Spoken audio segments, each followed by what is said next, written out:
नमस्कार दोस्तों, हमारे चैनल जीके पॉइंट में आपका स्वागत है। आज हम आपके लिए भारतीय संविधान एवं राज्य व्यवस्था का अगला भाग लेकर प्रस्तुत हुए हैं।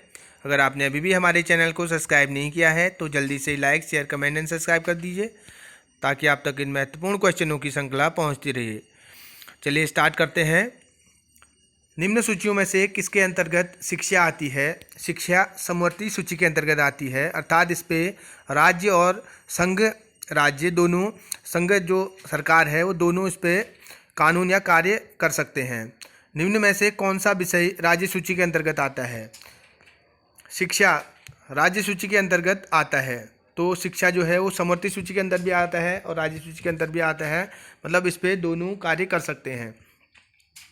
भारतीय संविधान की समवर्ती सूची की धारणा किस देश के संविधान से ली गई है? ऑस्ट्रेलिया से भारतीय संविधान की समवर्ती सूची की धारणा ली गई है। संघ राज्य की प्रमुख विशेषता है। शक्ति पृथक्करण का सिद्धांत संघ राज्य की प्रमुख विशेषता है। किस समिति अबली आयोग ने केंद्र और राज्य संबंध की जांच की? सरकारी आयोग ने केंद्र एवं राज्य के जो संबंध हैं उनकी जांच की थी।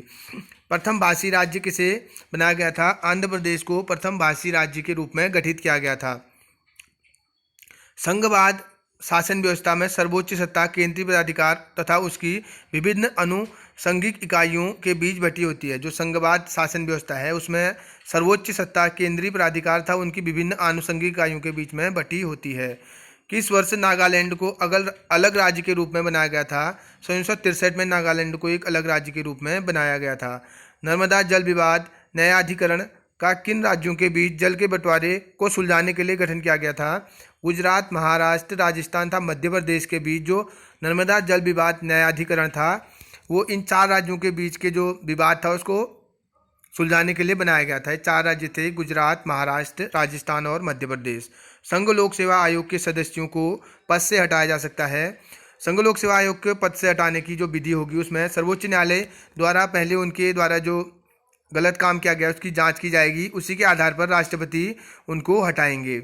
भारत के नियंत्रक एवं महालेखा परीक्षक की नियुक्ति की अवधि कितनी है? 6 वर्ष या 65 वर्ष की आयु जो भी पहले पूरी हो वो भारत के लेखा एवं महालेखा परीक्षक, नियंत्रक एवं महालेखा परीक्षक की अवधि होगी अपने पद पर बने रहने की।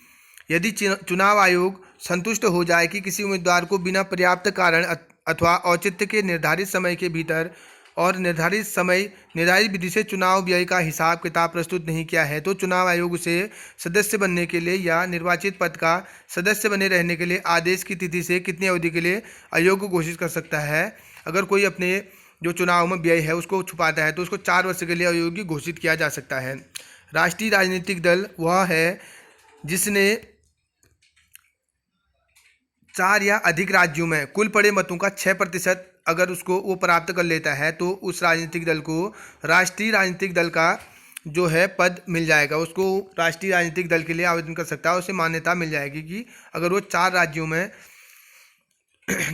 6% से अधिक मत प्राप्त कर लेता है। भारत के नियंत्रक एवं महालेखा परीक्षक की रिपोर्ट की समीक्षा करने वाली संसदीय समिति है लोक लेखा समिति जो होती है वो भारत के नियंत्रक एवं महालेखा परीक्षक की रिपोर्ट की समीक्षा करती है। भारत के मुख्य निर्वाचन आयुक्त का कार्यकाल होता है 6 वर्ष अथवा 65 वर्ष की आयु जो भी पहले हो वो भारत के मुख्य निर्वाचन आयुक्त का कार्यकाल होता है। चुनाव आयोग चुनाव के समय किसी चुनाव क्षेत्र में चुनाव प्रचार कब बंद करना होता है?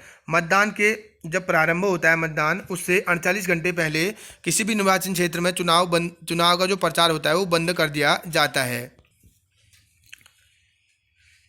राज्य के लिए एक निर्वाचन याचिका का निर्णय करने का अधिकार किसको है? उच्च न्यायालय को राज्य के लिए एक निर्वाचन याचिका का निर्णय करने का अधिकार प्राप्त होता है।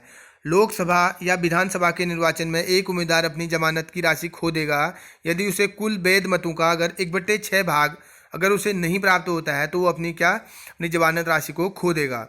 निम्नलिखित में से किस अधिनियम में नियंत्रक महालेखा परीक्षक नामक पद का सुझाव दिया गया है?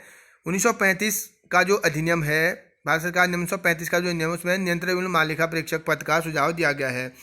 भारत के नियंत्रक एवं महालेखा परीक्षक लेखा जोखा संबंधी रिपोर्ट किसको प्रस्तुत करते हैं? भारत के जो नियंत्रक एवं महालेखा परीक्षक होता है वो अपने लेखा संबंधी जो रिपोर्ट होते हैं वो राष्ट्रपति को संबोधित करते हैं।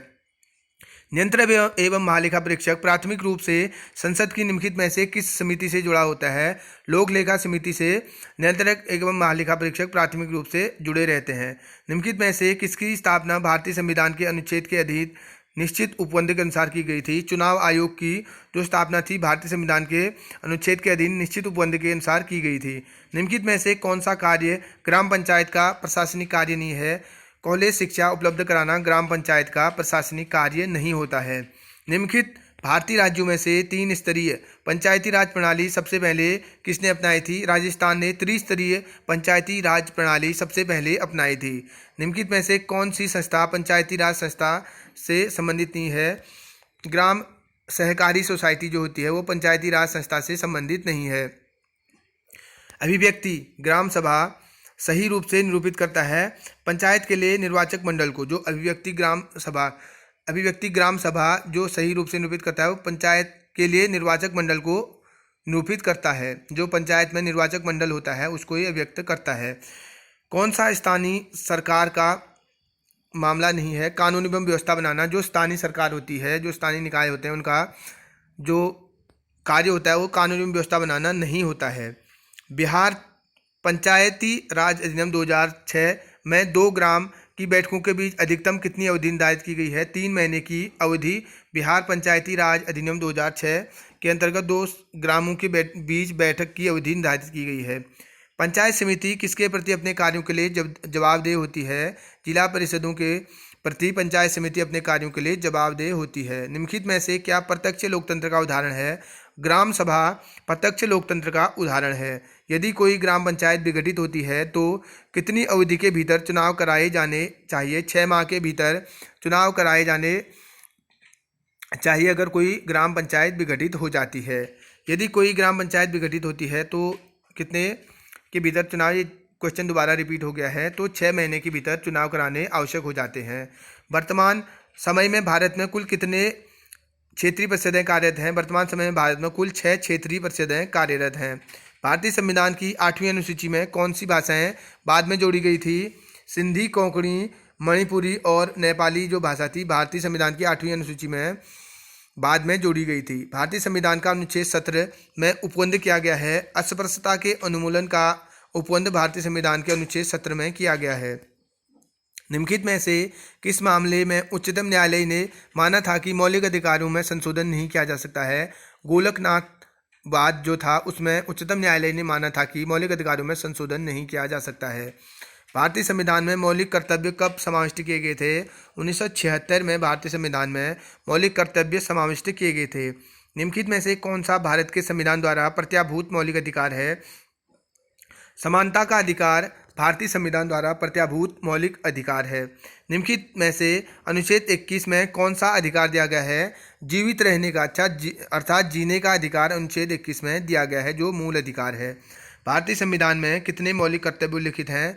भारतीय संविधान में 11 मूल कर्तव्य उल्लिखित हैं। हमारे संविधान के नीति निर्देशक सिद्धांत जो हैं कानूनी अदालतों द्वारा अपरिवर्तनीय है, मतलब वाद योग्य नहीं है। उनके खिलाफ उनको करने के लिए किसी को बाध्य नहीं किया जा सकता। भारतीय संविधान का भाग 4 निम्नलिखित में से किससे संबंधित है? भाग 4 नीति निर्देशक तत्वों से संबंधित है। निम्नलिखित में से कौन सा एक राजनीतिक अधिकार है? मतदान का अधिकार एक राजनीतिक अधिकार है। भारत के संविधान में शामिल राज्य के नीति निर्देशक सिद्धांतों की अवधारणा किसके संविधान से ली गई है? राज्य के नीति निर्देशक सिद्धांतों की अवधारणा आयरलैंड के संविधान से ली गई है। तो दोस्तों इसका अगला पार्ट लेके जल्द ही हम आपके बीच उपस्थित होंगे। धन्यवाद।